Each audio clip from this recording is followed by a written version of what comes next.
Good morning! Coffee. Coffee na, coffee. Magandang panahon. Magandang panahon ngayon. Hindi mainit, hindi na ulan. Pero maganda. Kasi malamig-lamig konti. Oh. Ay, ang kape, mabilis din tanggal ang init. Kaya tayo na magkismis, chikahan. Ano ang gagawin ko dito? Magkismisan tayo. Napagkismis ako mag-isa. Wala naman akong kundi ang sarili ko. Kismis ko muna kay ang tawag din eh. Kasi nga, ano ba yun? Alokan man. Alam mo, minsan napakahirap talaga. Napakahirap ng walang trabaho. Ang hirap din tayo. Oo, sa iba talaga. Madali talaga magkaroon ng trabaho dahil madali kung hindi ka maarte magtrabaho o maarte ka makahanap ng masosyal na trabaho. Oo. Pero kasi mga batang na masyado maaarte magtrabaho dahil lalo na pag may mga kakilala o may mga friend na kasama sa trabaho okay. Pagka-arte, kahit saan naman company, mahirap ang pagtatrabaho or kahit nakatayo kang 12 hours, o okay lang, masaya pa rin yan. Kahit sa nangangali-ngali ka, lalo na minsan, lalo na pag bago-bago ka, nakakangali talaga nakatayo. Pero dumating ng ilang araw, sasaya ka kasi dahil mga kasama. Ang hirap talaga din dito na kung hindi ka man magkatrabaho, dahil kagustuhan mo na hindi, kaya tamad ka. Oo, hirap talaga ng walang trabaho, kung tamad ka, ay wala, stick na yan. Dapat kasi, kung gusto mo talaga ng kita o magkatrabaho, ano mo na yun, tawag doon, problema mo yun, hindi yung problema ng Papa Jesus, lagi ay hingiin ang gusto niyang matanggap. Okay, syempre, kung magayon, magsasabi ka lang kay Papa Jesus, pero ikaw mismo ang gagawa. Hindi yung, ihiga ka lang, kaya habang nag-aantay, nakahiga ka lang, pero nakahiga ka lang talaga dito, pero naglalakad-lakad niya para makapagtrabaho, makahanap. Oo, wala ka naman, di ba?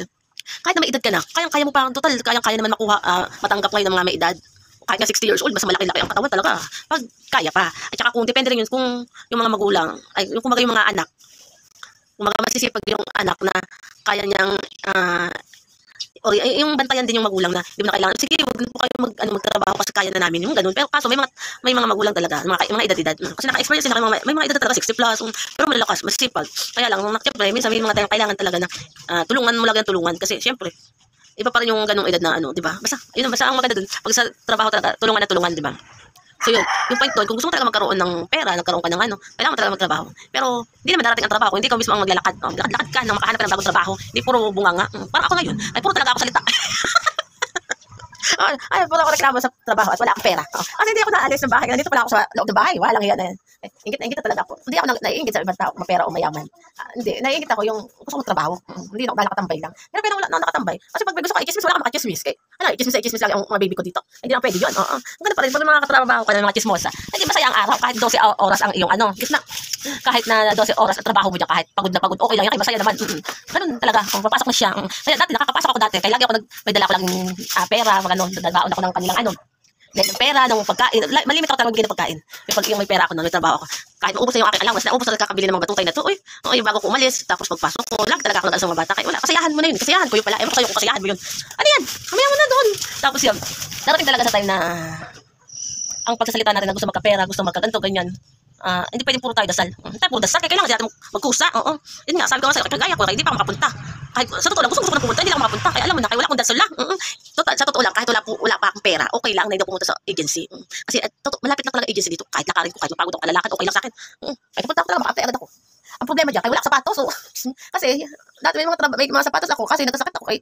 Request na ng mga pamangkin, ng mga kapatid, buti lang yung mga uniform ko ay nakatago. Kaya syempre, gusto ko pa rin yan magamit. Pag nagtatrabaho ako, masuot ko agad, diba? Siyempre, gusto ko bumalik sa dati kong trabaho kasi masaya doon. O kahit nagkasakit ako dahil sobrang pagod doon, gusto ko pala bumalik.